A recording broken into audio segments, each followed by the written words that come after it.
നമസ്കാരം, എല്ലാവർക്കും competitive exam കോർണറിന്റെ പുതിയൊരു വീഡിയോയിലേക്ക് സ്വാഗതം. അപ്പോൾ നമ്മുടെ 24 അവേഴ്സ് ചാലഞ്ചിന്റെ ഭാഗമായിട്ട് കേരള ഹിസ്റ്ററി അറൈവൽ ഓഫ് യൂറോപ്യൻസുമായിട്ട് ബന്ധപ്പെട്ട കുറച്ച് MCQ ചോദ്യങ്ങളും അതിന്റെ റിലേറ്റഡ് ഫാക്ട്സും നമുക്ക് ഡിസ്കസ് ചെയ്യാം. ഇതൊക്കെ നിങ്ങൾക്ക് അറിയാവുന്നതാണ്. ഇൻ കേസ് നിങ്ങൾക്ക് അറിയാൻ വയ്യാത്തതായിട്ട് എന്തെങ്കിലും ഉണ്ടെങ്കിൽ നിങ്ങൾ നോട്ട് ചെയ്ത് പഠിക്കാം. ചോദിക്കാൻ സാധ്യതയുള്ളത് മാത്രമേ നമ്മൾ ചോദിച്ചു പോകുന്നുള്ളൂ. ഓക്കെ, പറഞ്ഞു പോകുന്നുള്ളൂ, ചോദിച്ചല്ല, പറഞ്ഞു പോകുന്നുള്ളൂ.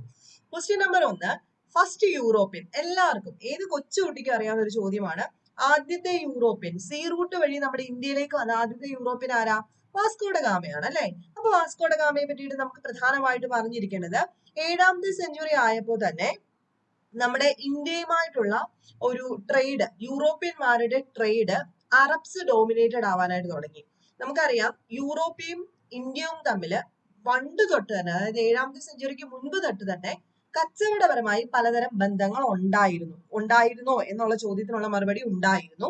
എന്നാൽ 7ാം സെഞ്ചുറി ആയപ്പോഴേക്കും അറബ്സ് അതൊന്ന് കൈയേറുകയാണ് ചെയ്തത് അല്ലെ. ആ ഒരു sea route means sea route ആണെങ്കിലും ലാൻഡ് റൂട്ട് ആണെങ്കിലും പ്രധാനമായിട്ടും ലാൻഡ് റൂട്ട് ഈ അറബ്സ് അങ്ങ് കൈയേറി കഴിഞ്ഞപ്പോഴത്തേക്കും യൂറോപ്യൻസിന് ഇന്ത്യയിലേക്ക് ട്രേഡിങ്ങിന് വരാൻ പറ്റാതെയായി, അല്ലെങ്കിൽ ഇവിടുന്ന് സാധനങ്ങൾ അങ്ങോട്ട് കൊണ്ടുപോകാൻ പറ്റാതെ ആവുന്നു. അങ്ങനെ ഇരിക്കുന്ന സമയത്താണ് ഓൾട്ടർനേറ്റീവ് ആയിട്ടുള്ള ഒരു സീ റൂട്ട് ഇന്ത്യയിലേക്ക് പോർച്ചുഗീസുകാർ കണ്ടെത്തിയത് ആണല്ലോ. അങ്ങനെ പോർച്ചുഗീസ് ട്രാവലർ ആയിട്ടുള്ള വാസ്കോഡ ഗാമ ഒരു ഓൾട്ടർനേറ്റീവ് റൂട്ട് വഴി പോർച്ചുഗീസിൽ നിന്നും ഇന്ത്യയിലേക്ക് വന്നു. പ്രതീക്ഷാ മുനമ്പ് വഴിയാണ് വന്നത്. ആദ്യമായി ഇന്ത്യയിലെത്തിയ വർഷം 1498 മെയ് മാസത്തിലാണ് വന്നത്. കാലിക്കറ്റിലാണ് അല്ലെ, കാപ്പാട് കടപ്പുറത്താണ് ഇറങ്ങിയത്. Portuguese were also the first European to settle and colonise in India. അപ്പൊ അതുപോലെ തന്നെ എപ്പോഴും ചോദിക്കുന്ന ഒരു ചോദ്യമാണ്, ആദ്യമായിട്ട് ഇന്ത്യയെ കോളനിവൽക്കരിച്ചതും അതുപോലെ ഇന്ത്യയിൽ സെറ്റിൽഡ് ആയ ഫസ്റ്റ് യൂറോപ്യൻസും ആര് തന്നെയാണ്? പോർച്ചുഗീസുകാർ തന്നെയാണ്. They came to India mainly to trade in spices but gradually made their colonies here. ശരിക്കും എന്തിനു വന്നു? സ്പൈസസിന്റെ ട്രേഡിന് വേണ്ടിയിട്ട് വന്നു. പക്ഷെ പിന്നീട് അവരിവിടെ കോളനിവൽക്കരിക്കുകയാണ് ചെയ്തത്. അപ്പൊ ഇത് സ്ഥിരമായിട്ട് ചോദിക്കുന്നതാണ് കേട്ടോ. അതുകൊണ്ട് ആരും തെറ്റിക്കരുത് മീൻസ് നമുക്ക് ഈ MCQ ചോദ്യം വരുമ്പം സ്റ്റേറ്റ്മെന്റ് വരുമ്പോഴാണല്ലോ തെറ്റുന്നത്. അപ്പം 7ാമത്തെ സെഞ്ചുറിക്ക് മുമ്പ് തന്നെ യൂറോപ്യൻസുമായിട്ട് ഇന്ത്യക്ക് ട്രേഡിംഗ് ഉണ്ടായിരുന്നു. അതിനുശേഷം അറബ്സ് ആ ഒരു ഏരിയ കൈയേറിയതിനു ശേഷമാണ്, ഓട്ടോമൻ തുർക്കിന്റെ കാര്യമൊക്കെ നമ്മൾ പലവട്ടം സ്പെക്ട്രം ടെക്സ്റ്റ് ബുക്കിൽ നിന്ന് പറഞ്ഞാണ്. ആ അറബ്സ് കൈയേറിയതിനു ശേഷമാണ് ലാൻഡ് റൂട്ട് കംപ്ലീറ്റ് ആയിട്ട് അങ്ങ് ബ്ലോക്ക് ആയത്. അതിനുശേഷമാണ് പല ആൾക്കാരും, അതായത് യൂറോപ്പിൽ നവോത്ഥാനം വരികയും പല ആൾക്കാരും ഇങ്ങനെ ചിന്തിച്ചു അല്ലെ, പ്രിൻസ് ഹെൻറി ഓഫ് പോർച്ചുഗൽ ഒക്കെ ചിന്തിച്ചുവെങ്കിലും എത്തിപ്പെടാൻ പറ്റിയില്ല. എത്തിയതാരാണ്? പോർച്ചുഗീസുകാരനായിട്ടുള്ള വാസ്കോഡ ഗാമയാണ്. ഓർത്തു വെച്ചേക്കാം. രണ്ടാമത്തെ ചോദ്യം, English East India company was established in the year of. എല്ലാവർക്കും അറിയാവുന്ന ചോദ്യം തന്നെയാണ്. 1600 English East India company established ആവുന്നത്.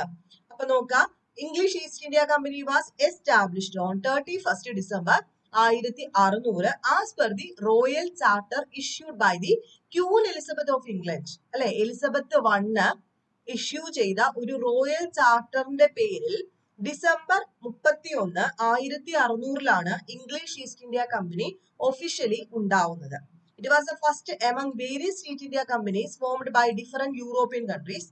മറ്റ് യൂറോപ്യൻ കൺട്രീസിന്റെ കമ്പനീസ് ഏതൊക്കെയാണെന്ന് നമുക്ക് അറിയാം അല്ലെ. 1600 ബ്രിട്ടീഷ് ഈസ്റ്റ് ഇന്ത്യ കമ്പനി നിലവിൽ വന്നത്. 1602 2 വർഷം കഴിഞ്ഞപ്പോൾ ഡച്ച് ഈസ്റ്റ് ഇന്ത്യ കമ്പനി നിലവിൽ വന്നു.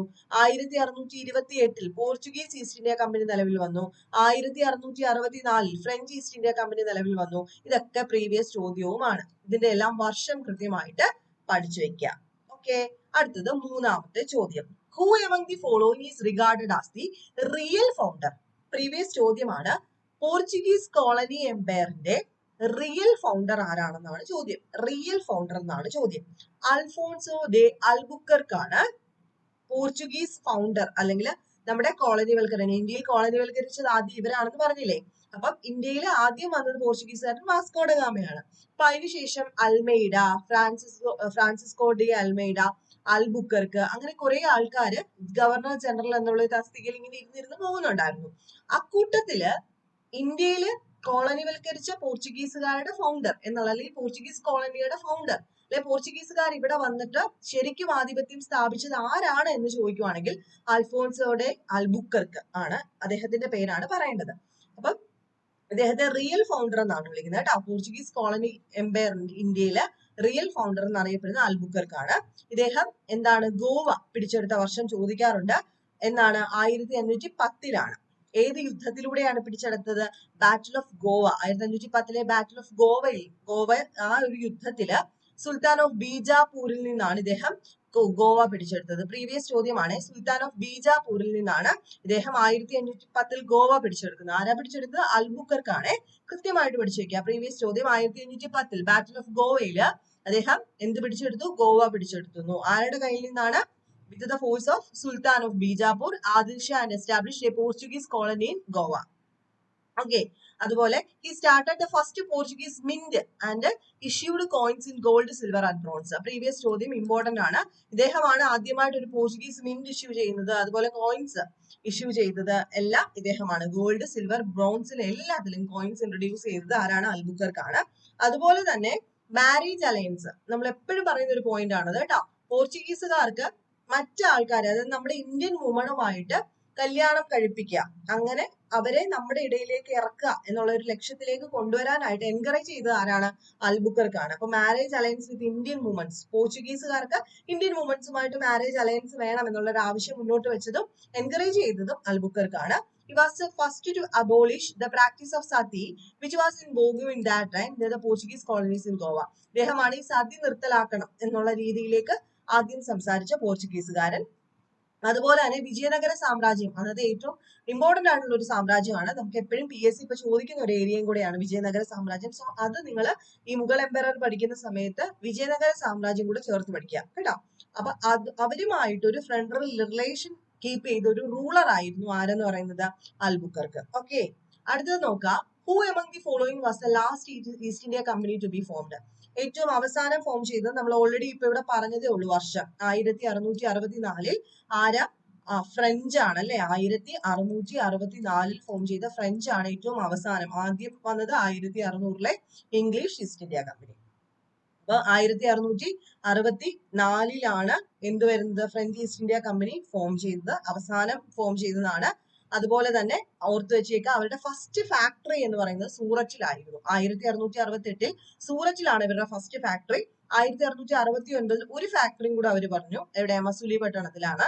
അതുപോലെ ചന്ദ്രനഗറില്, ബംഗാളിലെ ചന്ദ്രനഗറിൽ ഒരു ഫാക്ടറി അവർ തുടങ്ങിയിട്ടുണ്ടായിരുന്നു. അതുപോലെ തന്നെ 1701 Pondicherry was made the capital of French settlement in India. Previous ചോദ്യമാണ്, ചോദിക്കാൻ സാധ്യതയുണ്ട്. UPSCക്കൊക്കെ ഇതേ ചോദ്യങ്ങൾ തന്നെ ചോദിക്കാറുണ്ട്. 1701 പോണ്ടിച്ചേരിയെ അവര് ഫ്രഞ്ച് സെറ്റിൽമെന്റ് ക്യാപിറ്റൽ ആക്കി മാറ്റി. എവിടേക്കാണ്? ആദ്യം സൂററ്റിൽ 1667 സൂററ്റിൽ ഫാക്ടറി സ്ഥാപിച്ചു. 1669 മസുലിപട്ടണം. അതുപോലെ തന്നെ എവിടെയും ഉണ്ടായിരുന്നു? ചന്ദ്രനഗറിൽ, ബംഗാളിലെ ചന്ദ്രനഗറിൽ ഇവർക്ക് ഒരു ഫാക്ടറി ഉണ്ടായിരുന്നു. പോണ്ടിച്ചേരിയെ അവരുടെ ക്യാപിറ്റൽ ആക്കി മാറ്റുന്നത് 1701 1664 ഈ ഒരു ഫ്രഞ്ച് ഈസ്റ്റ് ഇന്ത്യ കമ്പനി സ്ഥാപിക്കുന്നത്. അടുത്ത ചോദ്യം, ഡ്യൂപ്ലിക്സ് എന്നറിയാമല്ലോ. Joseph Francois ഡ്യൂപ്ലിക്സ്. അദ്ദേഹം ആരുടെ കീഴിലായിരുന്നു, അല്ലെങ്കിൽ ആരെ ബിലോങ്ങിങ് ആയിരുന്നു എന്ന് ചോദിക്കാം. അപ്പം ഇതിന്റെ ആൻസർ എന്ന് പറയുന്നത് മിക്കവർക്കും അറിയാം, ഫ്രഞ്ച് ഈസ്റ്റ് ഇന്ത്യ കമ്പനിയുടെയാണ്. നമ്മുടെ സ്പെക്ട്രത്തിലൊക്കെ ഒരു കോളം പോലെ തന്നെ ഇദ്ദേഹത്തിന്റെ ഫുൾ കാര്യങ്ങൾ കൊടുത്തിട്ടുണ്ട്. അതിനകത്ത് ഏറ്റവും കൂടുതൽ നമ്മൾ ഓർത്തു വെക്കുന്ന ഒരു ഇതെന്ന് പറയുന്നത് റോബർട്ട് ക്ലൈവിനെ അറിയില്ലേ? റോബർട്ട് ക്ലൈവിന്റെ ഏറ്റവും വലിയ ഒരു എതിരാളിയായിരുന്നു ഡ്യൂപ്ലിക്സ് എന്ന് പറയുന്നത്. അപ്പൊ ഇദ്ദേഹത്തിന്റെ ഏറ്റവും വലിയ അംബീഷൻ ആയിരുന്നു ഫ്രഞ്ച്, അതായത് ഇന്ത്യയെ മൊത്തത്തിൽ ഒരു ഫ്രഞ്ച് കോളനി ആക്കി മാറ്റുക എന്നുള്ളത് ഇദ്ദേഹത്തിന്റെ ഏറ്റവും വലിയ സ്വപ്നമായിരുന്നു. അപ്പൊ Joseph marquis Dupleix was the Governor General of French establishment in India and a rival of British General Robert Clive. നമ്മൾ ഓൾറെഡി പറഞ്ഞു. He was made the Governor General of all French territories in India. 1742 French territories ഉണ്ടായിരുന്നല്ലോ ഇന്ത്യയിൽ. അവിടുത്തെ എല്ലാത്തിന്റെയും തന്നെ governor general ആയിരുന്നു ഇദ്ദേഹം. അദ്ദേഹത്തിന്റെ ഏറ്റവും വലിയ സ്വപ്നം ഞാൻ പറഞ്ഞു, ഫ്രഞ്ച് കോളനി എംപയർ ആക്കി ഇന്ത്യയെ മാറ്റുക. അതുപോലെ തന്നെ ഒരുപാട് ലോക്കൽ റൂളേഴ്സുമായിട്ട് ഇദ്ദേഹത്തിന് അലയൻസസ് ഉണ്ടായിരുന്നു. അതുപോലെ തന്നെ എന്താണ്, അവരുടെയൊക്കെ ഭരണത്തിനകത്ത് കയറി ഇടപെടുക എന്നുള്ള ഒരു സ്വഭാവം കൂടി ഉണ്ടായിരുന്നു.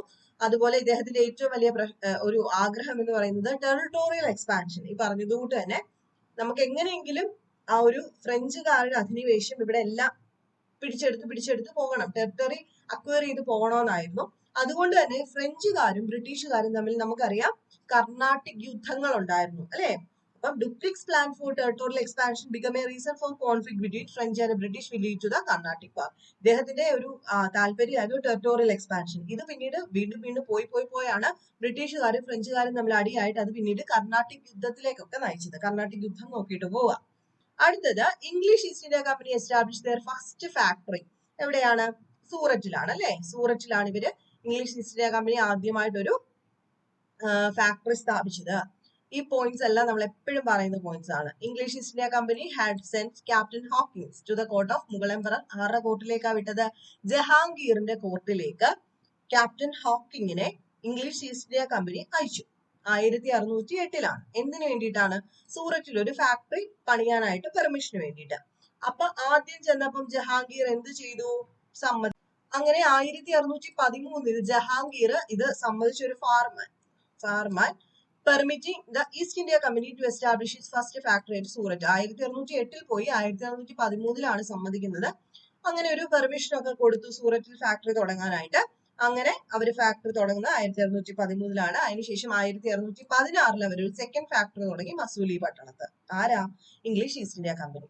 അടുത്തത് ഏഴാമത്തത് Fort Saint George. The first fort built by British in India was located at Madras. Previous ചോദ്യം. ഫോർട്ട് സെയിന്റ് ജോർജ് എവിടെയാണ് ബ്രിട്ടീഷുകാര് ഇന്ത്യയിൽ പണിഞ്ഞത്? ഫസ്റ്റ് ഫോർട്ടാണ് അവരുടെ മദ്രാസിലാണ് കേട്ടോ.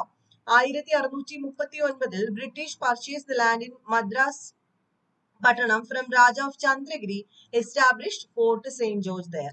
രാജാ ഓഫ് ചന്ദ്രഗിരിയുടെ രാജാവിൽ നിന്നും അവര് ലാൻഡ് പർച്ചേസ് ചെയ്യുന്നു 1639.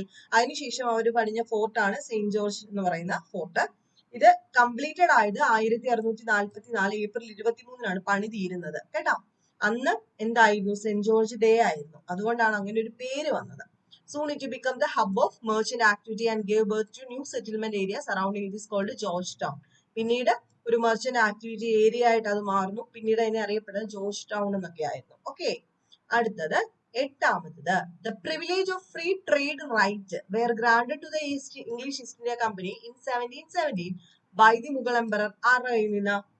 വളരെ ഇമ്പോർട്ടന്റ് ആയിട്ടുള്ള ഒരു ചോദ്യമാണ്. 1717 ഇംഗ്ലീഷ് ഈസ്റ്റ് ഇന്ത്യ കമ്പനിക്ക് മുഗൾ എംപററിന്റെ കയ്യിൽ നിന്നും ഫ്രീ ട്രേഡ്, അതായത് പ്രത്യേകിച്ച് പൈസ ഒന്നും കൊടുക്കണ്ട, ഫ്രീ ട്രേഡ് ആയിട്ടുള്ള ഒരു പ്രിവിലേജ് കൊടുത്തു. ആരാ അത് കൊടുത്തത്? ഫറൂഖ് സിയാർ ആണ് കേട്ടോ. വർഷം 1717.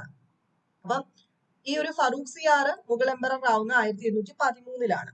അതിനുശേഷം 1717 ഇദ്ദേഹം ഭരിച്ചുകൊണ്ടിരിക്കുന്ന സമയത്ത് ഇദ്ദേഹം ഒരു ഫാർമാൻ ഇഷ്യൂ ചെയ്യുകയാണ്. കുറച്ച് മുമ്പേ നമ്മൾ പറഞ്ഞില്ലേ, ഫാർമാൻ മീൻസ് ഒരു പെർമിഷൻ കൊടുക്കുക എന്നുള്ള രീതിയിലൊരു നമ്മൾ പറയില്ലേ, ഒരു മീൻസ് ഈ രാജാവ് പുറപ്പെടുവിക്കുന്ന ഒരു രേഖ. Farmer which gave the British East India Company the right to trade freely except for the annual payment. Freely means വർഷത്തിൽ 3000 rupees രാജാവിന് കൊടുക്കണം. ബാക്കിയുള്ള ഇതെല്ലാം എന്ന് പറയുന്നത് ട്രേഡിംഗ് ഒക്കെ ഫ്രീ ആണ്. ഇങ്ങനെ ഒരു ഫാർമാൻ 1717 പ്രൊഡ്യൂസ് ചെയ്തത് ആരാണ്? ഫറൂഖ് സിയാർ ആണ്. അതുപോലെ തന്നെ ഇവർക്ക് എന്താണ്? They are also given the right to issue a dastak or trade permit for the transportation of food. ഇവർക്ക് ദസ്തക്ക് കൊടുത്തു, അല്ലെങ്കിൽ ട്രേഡ് പെർമിറ്റ് ആർക്ക് കൊടുത്തു? അതിനുള്ള റൈറ്റ് ഫറൂഖ് സിയാർ ബ്രിട്ടീഷുകാർക്ക് കൊടുത്തു. അതുപോലെ തന്നെ farman also allow the British East India company to mint their own coins. സ്വന്തമായിട്ട് കോയിൻസ് ഉണ്ടാക്കാൻ. അത് ഏറ്റവും ഇമ്പോർട്ടന്റ് ആയിട്ടുള്ള ഒരു കാര്യമാണ് കേട്ടോ. ഈ 1717 ഫറൂഖ് സിയാർ കൊടുത്ത ഫാർമാനകത്ത് പറഞ്ഞിരിക്കുന്ന കാര്യങ്ങൾ ചോദിക്കാൻ സാധ്യതയുണ്ട്. 3000 രൂപ എവിടെ? ആനുവൽ ഫീസ് കൊടുത്തു കഴിഞ്ഞാൽ അവർക്ക് ട്രേഡിങ് ഫ്രീ ആയി. അതുപോലെ അവരാണ് ഇനി തൊട്ട് ആരൊക്കെ പോകുന്നു ആരൊക്കെ വരുന്നു അതെല്ലാം നോക്കുന്നത്. ട്രേഡ് പെർമിറ്റ് കൊടുക്കുന്ന ദസ്തക്ക് എന്ന് പറയുന്ന ആ ഒരു റൈറ്റ് അവർക്ക് കൊടുത്തു. അതുപോലെ സ്വന്തമായിട്ട് കോയിൻസ് പ്രൊഡ്യൂസ് ചെയ്യാൻ, അച്ചടിച്ചിറക്കാനുള്ള ഒരു അധികാരവും കൊടുത്തു. This was a great diplomatic achievement for the company as it allowed the British to expand their trade and granted undue advantage to the English over their trade. ഇതാണ് ഏറ്റവും കൂടുതൽ ഇംഗ്ലീഷുകാർക്ക് അധികാരം കൊടുത്ത ഒരു ഫാർമാൻ എന്ന് പറയുന്നത്. അടുത്തത് ഒൻപതാമത്തത് Bombay was handed over to the East India company by. ആരാ ബോംബെ ഹാൻഡ് ഓവർ ചെയ്ത്? നമ്മൾ പറഞ്ഞിട്ടുണ്ട് സ്ത്രീധനം കൊടുത്താണെന്നറിയാം. ആരാർക്ക് സ്ത്രീധനം കൊടുത്തു? ചാൾസ് രണ്ടാമനാണ് കിട്ടിയത് Charles രണ്ടാമനാണ്. Bombay was acquired by the Portuguese from the Sultan of Gujarat, Bahadur Shah, by the Treaty of Basing in 1534. 1534 ബെസീനിൽ എന്ന് പറയുന്ന ആ ഒരു ട്രീറ്റി പ്രകാരം, ട്രീറ്റി ഓഫ് ബെസീൻ വഴി സുൽത്താൻ ഓഫ് ഗുജറാത്ത് ബഹദൂർ ഷായാണ് പോർച്ചുഗീസുകാർക്ക് ബോംബെ കൊടുത്തത്. ഈ ഒരു സ്ട്രാറ്റജിക് ലൊക്കേഷൻ ബോംബെ എന്ന് പറയുന്നത് പോർട്ടിന്റെ എല്ലാം തികഞ്ഞ ഒരു ലൊക്കേഷൻ ആണ്. അതുകൊണ്ട് തന്നെ യൂറോപ്യൻ പവേഴ്സിന് എല്ലാം നോട്ടം ഉണ്ടായിരുന്ന ഒരു സ്ഥലമാണ് ബോംബെ. അങ്ങനെ 1661 മെയ് മാസത്തില് ഒരു മാരേജ് അലയൻസ് ഉണ്ടാവുന്നു ഇംഗ്ലണ്ടിലെ ചാൾസ് രണ്ടാമനും അതുപോലെ തന്നെ കാതറിൻ എന്ന് പറയുന്ന പോർച്ചുഗീസ് കിങ്ങിന്റെ ഡോട്ടർ ആയിരുന്നു. അവരും തമ്മിൽ കല്യാണം കഴിച്ചു. അതിന് പകരമായിട്ട് ചാൾസ് സെക്കൻഡിന് കാതറിന്റെ ഡൗറി ആയിട്ട് പോർച്ചുഗീസ് രാജാവ് എന്ത് കൊടുക്കുന്നു? ബോംബെ കൊടുക്കുന്നു. അങ്ങനെ 1668 ഒരു റോയൽ ചാർട്ടർ ഇഷ്യൂ ചെയ്തിട്ട് ബോംബെ ആരെഴുതി വാങ്ങിച്ചു? East India company. റെന്റിനാണ് 10 പൗണ്ട്സ് പെർ ഇയറിൽ റെന്റിന് ഈസ്റ്റ് ഇന്ത്യ കമ്പനി എഴുതി വാങ്ങിച്ചു. ഓക്കെ, ഇതും വളരെ ഇമ്പോർട്ടന്റ് ആണ്. അപ്പൊ 9 ചോദ്യങ്ങൾ കൃത്യമായിട്ട് എല്ലാ പോയിന്റ്സും പറഞ്ഞിട്ടില്ല ഞാൻ. ലിമിറ്റഡ് സമയത്തിനുള്ളിൽ പറ്റുന്ന അത്രയും പോയിന്റ്സ് പറഞ്ഞിട്ടുണ്ട്. നിങ്ങൾക്ക് വീഡിയോസ് ഇതുപോലെ ഇഷ്ടപ്പെടുന്നുണ്ടെന്നുണ്ടെങ്കിൽ നിങ്ങൾ താഴെ ഒന്ന് കമന്റ് ചെയ്യുക. അപ്പം ഈ ഒരു 24 hours ചാലഞ്ച് മാക്സിമം തീർക്കാനായിട്ട് ശ്രമിക്കുക. നമ്മൾ നെക്സ്റ്റ് ടോപ്പിക്ക് തരാം. നെക്സ്റ്റ് വീഡിയോയിൽ കാണുന്നുണ്ട് വരെ